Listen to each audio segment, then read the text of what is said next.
Shalom, shalom, le habla David Moshe Otero de los Caminos de Israel, aquí con ustedes con el fin de ya acercándonos al final del libro de Mateo. Estoy muy contento que hemos logrado tantos años para desarrollar este libro con todos sus detalles y toda su información. Estamos ahora en el capítulo 27 de Mateo y comenzando con el versículo 1 sobre la llegada de Poncio Pilato. Vamos a ver también la narración de Judas ahorcarse. Vamos a ver también Pilato que interroga a Jesús. Y vamos a ver los acontecimientos que ocurren antes de la muerte y lo que es la sentencia de muerte de Jesús. Y leemos. Y entonces, y venida la mañana, estamos en el capítulo 27, y venido en la mañana, entraron en el consejo de los príncipes y de los sacerdotes y los ancianos del pueblo contra Jesús para entregarle a muerte. Es muy claro en lo que vamos a estar leyendo. Y llevaron atado y le entregaron a Poncio Pilato, el gobernador, o otras versiones dice presidente, el que estaba encargado de la región. Esto en capítulo 27 y nos narra la historia de lo que sucedió con Judas y por qué lo llega a narrar. Entonces Judá, el que había entregado, viendo que era condenado, volvió arrepentido las 30 piezas de plata a los príncipes de los sacerdotes y los ancianos. Algo interesante de notar, que era la mañana, era la siguiente mañana, habían quedado, se puede decir, orando en el jardín de Getsemaní, fueron tomados, como vemos en los versículos anteriores, tomados por el ejército o los soldados de lo que es el sumo sacerdote. Hay un altercado donde uno de los discípulos de Jesús, no los 12, cogió la espada y cortó la oreja, indicando que también Jesús tenía sus propios guerrilleros o hombres de armas al lado, y le dijo: mira, no haga eso. Él había pedido al Eterno que le librara de la copa de muerte, de esta situación que estaba él en un estado muy deprimido, como habíamos leído anteriormente, y ya a la hora de tener que enfrentar las consecuencias de él, de siendo llamado el Mesías, iba a ser traído al presente. Y lo llevaron atado y lo entregaron a Poncio Pilato. Ahora, ¿por qué los sacerdotes lo llevaron a Poncio Pilato? Obvio, porque sabemos, según las Escrituras, según los libros rabínicos, que los sacerdotes, aunque tenían la autoridad de poder enjuiciar, no tenían la autoridad, se les fue quitado por Roma, en la paz romana, de poner a cualquier persona a muerte, incluyendo la gente de su propia gente. Sabemos claramente que el proceso y la fórmula de crucificar a un culpable de algún crimen no era la fórmula judía. Había lo que es ahogamiento, había la forma de quemar por fuego, había la forma de decapitar a la persona, había todo tipo de diferentes formas aún apedrear a la persona, de penalidades de muerte. Pero la crucifixión, ese crucificado, no era una forma que en sí los judíos utilizaban para castigar a los prisioneros que eran dignos de penalidad de muerte. Entonces tomaron al prisionero Jesús, que se había envuelto en sedición en contra de Roma y en contra de los sacerdotes. Lo llevaron atado y lo entregaron a Poncio Pilato, como decir: este te pertenece a ti, porque a él no le podemos hacer nada por causa de esta misma situación. Entonces Judas, que le había entregado, viendo que era condenado, volviendo arrepentido, las 30 piezas de plata a los príncipes de los sacerdotes y los ancianos. ¿Por qué está ahora remordido, arrepentido Judas? ¿Y por qué le regresó las 30 piezas de plata? Porque se había dado de cuenta, como dice el versículo, que ellos lo iban a entregar en el poderío de Roma. Y algo que era muy claro, nosotros no hemos de entregar a ningún enemigo, aun si de nuestro propio pueblo, a los enemigos del pueblo, en este caso Roma. Eso sería una traición mayor, viendo que como resultado que tomaron lo que eran las 30 piezas de plata, que le compró lo que es el silencio, lo que es la acusación, se dio de cuenta a Judas que él había hecho un gran mal y se arrepintió, como dice aquí, regresando las 30 monedas de plata al cofre, a la tesorería de los sacerdotes. ¿Y qué fue lo que él dice? Y diciendo, yo he pecado entregando sangre inocente. Se dio de cuenta que él había sido un moser. Escucha la palabra, un moser. Un moser es el que traiciona a un judío delante de un tribunal o una fuerza no judía. Eso es traición. Y Judá se dio de cuenta que había hecho eso, aunque pensó que se lo estaba dando a los sacerdotes, y los sacerdotes habían venido en un acuerdo para proteger la paz romana, que indicaba la fuerza y la autoridad del trono de David en las manos de los sacerdotes, no en las manos de un verdadero descendiente de David. Y eso hemos visto ya la semana pasada en el video. Y arrojando las piezas de plata en el templo, salió y se ahorcó. Ahora, interesante porque no nos da mucha información, simplemente que se ahorcó. No se sabe si se cayó de un árbol y ahí se ahorcó o cómo fue la situación. Y los príncipes de sacerdotes, tomando las piezas de plata, dijeron, no es lícito echarle en el tesoro de los dones, porque el precio es de sangre. El mismo persona que recibió el galardón, siéndose que se cometió suicidio, en la cual no tiene porción en el mundo venidero, porque cualquiera, como nos dice la Escritura, que quita su vida le será quitada, es decir, Dios mismo lo juzgará por haber quitado su vida. El suicidio, amigos, es una penalidad en la cual no tiene perdón. Es tratado directamente con Dios. Y déjame decir esto, porque de verdad yo no soy quien decir que no tiene perdón, pero es que la Escritura misma dice claramente, el que se quita la vida, su sangre será culpable de lo que ha hecho, porque no tienes el derecho de quitar tu vida por cualquier razón.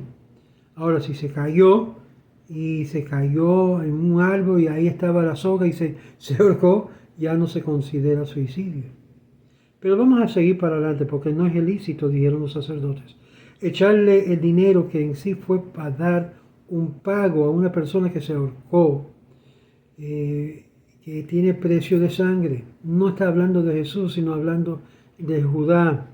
Me había aconsejado y compraron con ellas el campo del alfarero, indicación de que se trataba de la compra o de la sangre culpable de uno que se quitó la vida.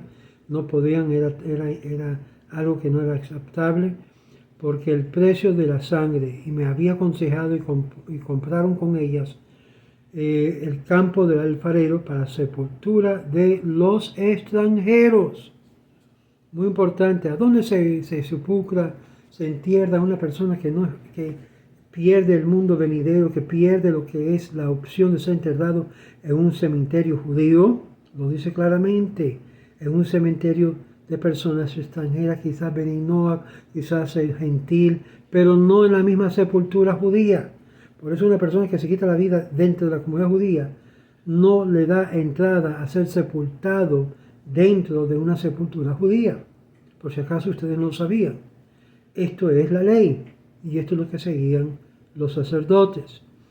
Y el que le habían dicho es comprarle una sepultura de los extranjeros, de los gentiles, con el fin que podía ser sepultado ahí, por lo cual fue llamado aquel campo de sangre, Gan Dam, no Van Dam, Gan, jardín, o campo de dam, de sangre, hasta el día de hoy. Entonces se cumplió lo que fue dicho por el profeta Jeremías, que dijo: y tomaron las 30 piezas de plata, precio del apreciado que fue apreciado por los hijos de Israel, y le dieron para el campo del alfarero, como me ordenó el Señor. Y esto se refiere a los notables prisioneros que se menciona aquí en el verso. Interesante que dice que fue cumplido lo que fue dicho por el profeta Jeremías. Versos 9 y 10 contiene otra profecía que no tiene que ver nada con el Tenaj. Y están así pegando, es decir, cogiendo un pedacito de aquí, un pedacito de acá, para crear una lectura que no tiene nada que ver ni con Judas ni con Jesús. Y es por eso la forma tan innovadora que hace la Biblia cristiana de crear profecías en las cuales no había.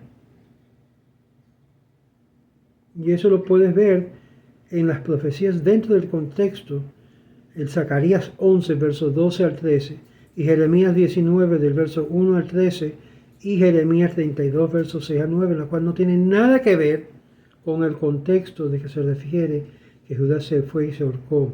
Aún una lectura casual nos daría de cuenta que esto no tiene nada que ver con lo ocurrido con Judas o con Jesús. Ahora, era la fiesta, dice aquí el verso 15, y vamos a seguir adelante, y estuvo delante del gobernador, el presidente, y preguntó diciendo: ¿eres tú el rey de los judíos? Y Jesús le dijo: tú lo dices. Bueno, ahí mismo se puede decir, mereció recibir la horca sobre su propio cuello Jesús. ¿Por qué? Porque claramente Roma no permitió a Israel que ninguna autoridad podía levantarse sin el permiso de ellos y la autoridad de ellos, porque estaban en un contrato de la paz romana. Y Jesús estaba delante del gobernador, y el gobernador le preguntó, punto claro: ¿eres tú el rey de los judíos? Y Jesús, de forma sarcástica: tú lo dijiste, you said it, tú lo dijiste. Y siendo acusado por los príncipes de sacerdotes y por los ancianos, nada respondió. Espérate, acaba de responder. ¿Cuál es? ¿Respondió o no respondió Jesús a la pregunta del rey, a la pregunta de Poncio Pilato? Sí, le respondió: sí, soy el rey de los judíos. ¿Cuándo fue coronado? ¿Alguien me puede decir cuándo Jesús fue coronado? ¿Cuándo Jesús fue ungido para ser coronado como Mesías? No vas a hallar ni un versículo en la Biblia cristiana, en el Nuevo Testamento, donde Jesús fue apropiadamente coronado. Esta respuesta de Jesús es una respuesta sarcástica, como diciendo: tú sabes muy bien que los reyes tienen que ser ungidos. Tú sabes muy bien que los reyes tienen que ser ungidos. Tú lo dices, tú me consideras como un líder del pueblo, pero yo no soy ni rey ni soy ungido. Eso lo sabía todo el pueblo de Israel, lo sabían los sacerdotes. ¿Dónde hallamos de que Jesús fue Cristo, ungido? ¿Dónde dice que Jesús fue Melech, rey? No lo dice, porque nunca fue. Y esto es una gran problemática, más para el mundo cristiano que para el mundo judío. Y por la cual vemos que la interroga de Jesús por Pilato fue simplemente una forma más de poder ejecutar a otro judío más. Y siendo acusado por los príncipes y de los sacerdotes y los ancianos, nada respondió. Pilato entonces le dice: ¿no oyes cuántas cosas testifican contra ti? No le respondió ninguna palabra, de tal manera que el gobernador se maravillaba mucho, porque no estaba escuchando toda la acusación que estaban diciendo la gente. Muchas de las cosas que decían no tenía evidencia, la mayoría. Simplemente 2 casos que vimos anteriormente: el hecho que iba a destruir el templo y en 3 días levantarlo, y el hecho que él dijo que él aceptó de que había quebrantado el Shabbat, que era dentro de lo permitido dentro de la ley judía. Y el día de la fiesta acostumbraba el presidente o el gobernador soltar al pueblo un preso, cual quisieran, y tenían entonces un preso famoso llamado Barrabás o Bar-Rabas, que significa el hijo del padre o el hijo del rabino. Obvio, en esto se ha jugado mucho en lo que consideramos el nombre Barrabás, porque Barrabás también puede implicar que era el hijo de Jesús o él era el papá de Jesús. Hay muchos que comentan que Bar-Abbas era el hijo del Padre, Jesús siendo el Padre, y por lo tanto era el hijo de Jesús, y por lo tanto aún el mismo Jesús hubiese querido que él fuera soltado antes que él. Si es como dice el nombre le pertenece. Ahora, muchos de los gobernadores querían hacer esto una vez que los prisioneros, aunque no hay ningún archivo o récord histórico que esta costumbre existía. Es notable que el prisionero que menciona en Marcos 15, verso 7, en Lucas 23, verso 19, nos dice que era Barrabás, que era uno de los insurreccionistas y era un asesino, muy parecido a lo que estaba haciendo Jesús contra los sacerdotes o el poderío de los sacerdotes. Si Barrabás había cometido insurrección, sin duda hubiese estado contra el estado de Roma, como también Jesús. Para ponerlo en perspectiva, el siglo XVIII había una banda de insurreccionistas y asesinos que habían traicionado a Inglaterra. Entre estos malvados, ¿quién eran los insurreccionistas? George Washington, Jorge Adams, Thomas Jefferson, etcétera, etcétera. Simplemente por ser insurreccionista no significa que eran mala gente, sino que estaban en oposición al gobierno. Y aquí ya hallamos a un judío llamado Barrabás, que era un héroe, no un criminal. Jesús se consideraba también un héroe, porque luchaba contra el gobierno de Roma.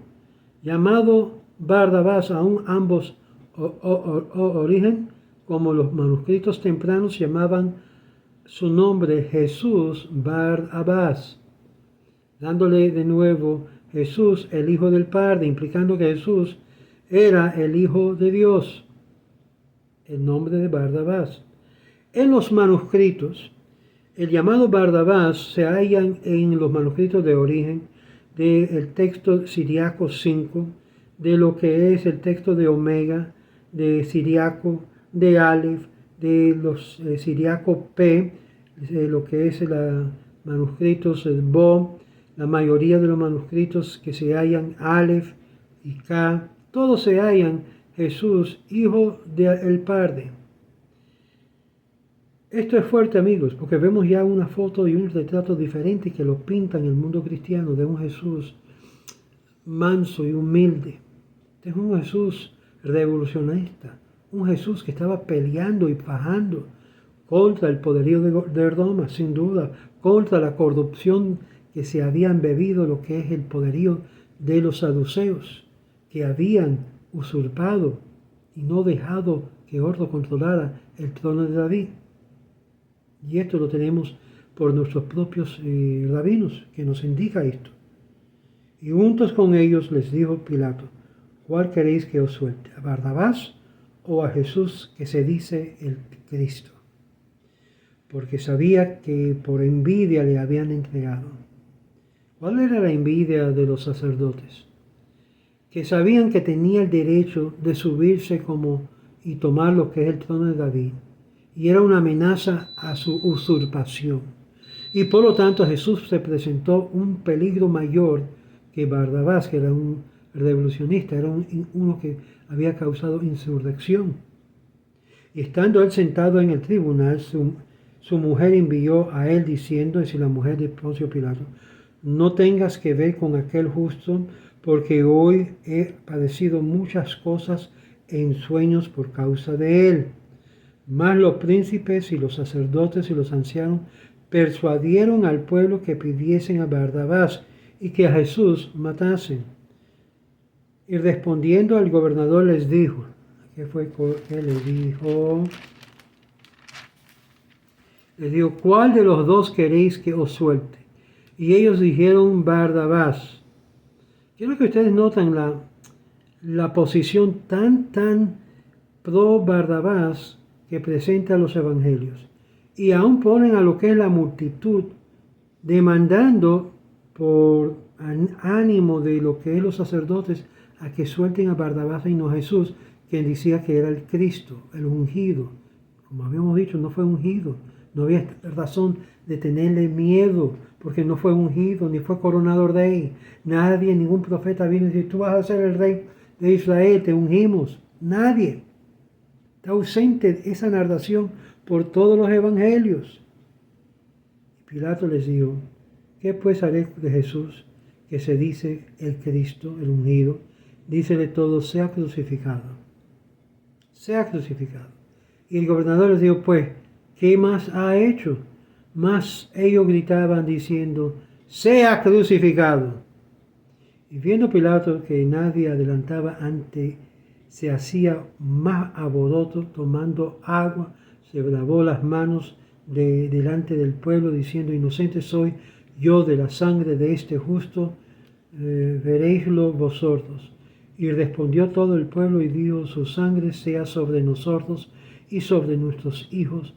Y entonces le soltó al Bardabás, habiendo azotado a Jesús y entregado para ser crucificado. Ahora vamos a ver esto, porque hay grandes problemas en este pasaje, grandes en el sentido de la parte textual. Primeramente, yo soy inocente de esta persona justa. Vaticanos, Besay y otros manuscritos omiten la palabra justo de esta persona. Ten en mente, Poncio Pilato no era buena gente, era un sanguíneo. Y aún al decir justo, la mayoría de los manuscritos no indica esto. Estaba de una forma de desprecio diciendo yo me hago inocente de este, como de desprecio, no como si él era justificado por haber dejado ir a Jesús. Lo opuesto. Y aunque supuestamente, según este testimonio, la esposa tenía malos sueños por lo ocurrido con este hombre, ella no era única. Cuando algún judío es matado, es inocentemente echado a la muerte, la tierra gime, el mundo gime, las multitudes se conmueven. Y aquí leemos esto mismo. Y entonces respondieron el pueblo y le dijeron que la sangre de éste esté sobre nosotros y nuestros hijos. Este versículo, que por siglos ha sido la justificación de la matanza y lo que es la matanza y persecución de los judíos por años. En Juan capítulo 19, verso 15, el mismo pueblo dice, no tenemos rey pero César, la cual muestra la simpatía sobre un rey gentil que un rey judío. Y esto fue lo que los asimilacionistas judíos que querían aliarse a Roma dijeron. Es decir, los que estaban en favor de un Jerusalén romano gentil, eran los que estaban gritando esto.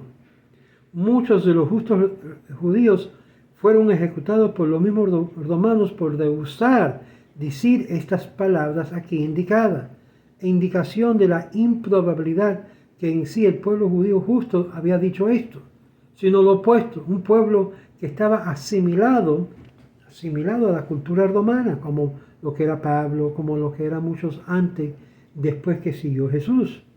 Eran gente que la idea de asimilarse a los valores de la Torá estaba ausente. Y aquí se cumple de nuevo algo que dice fue cumplido por los profetas. Y vamos a verlo en el verso 35. Que salieron y hallaron un sereno, para que tengan idea, uno que lo ayudó a cargar la cruz, que se llamaba Simón, era un convertido. A este cargaron que llevase su cruz. Y como llegaron al lugar que se llama Gólgota, lugar de las calaveras, que es dicho el lugar de las calaveras, le dijeron a beber vinagre mezclado con hiel. Y gustando no quiso beberlo, no quiso, pero lo bebió. fue un beberaje para matar el dolor.